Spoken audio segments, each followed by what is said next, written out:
പൈവളികയിൽ രൂക്ഷമായ തെരുവുനായ ശല്യം ജനജീവിതത്തിന് വെല്ലുവിളിയാകുന്നു.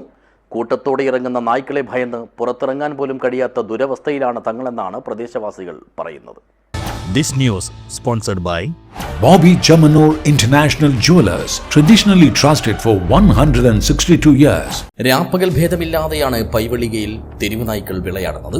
നായ്ക്കൾ കൂട്ടത്തോടെ എത്തുന്നതിനാൽ പലർക്കും ഇവയെ പ്രതിരോധിക്കാനോ ഓടിച്ചുവിടാനോ കഴിയാറില്ല.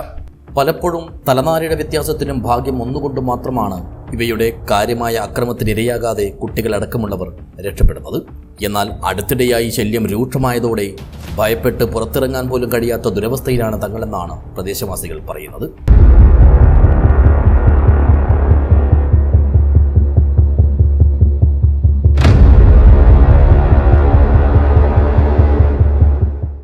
കഴിഞ്ഞ ദിവസം ഇവിടുത്തെ നദീർ എന്നയാളുടെ വീട്ടുമുറ്റത്ത് പാർക്ക് ചെയ്തിരുന്ന സ്കൂട്ടറിൻ്റെ സീറ്റ് തെരുവ് നായ്ക്കൾ മൊത്തമായും കടിച്ചു കീറി നശിപ്പിച്ചു. രാത്രിയിലായിരുന്നു നായ്ക്കളുടെ പരാക്രമം. ഇതിൻ്റെ CCTV ദൃശ്യങ്ങൾ പുറത്തു വന്നിട്ടുണ്ട്.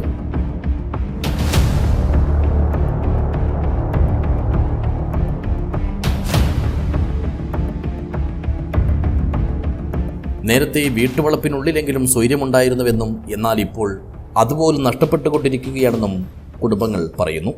കാൽനടയാത്രക്കാരെയും ഇരുചക്രവാഹന യാത്രക്കാരെയും നായ്ക്കൾ പിന്തുടർന്ന് ആക്രമിക്കാൻ ശ്രമിക്കുന്നതും പതിവാണ്.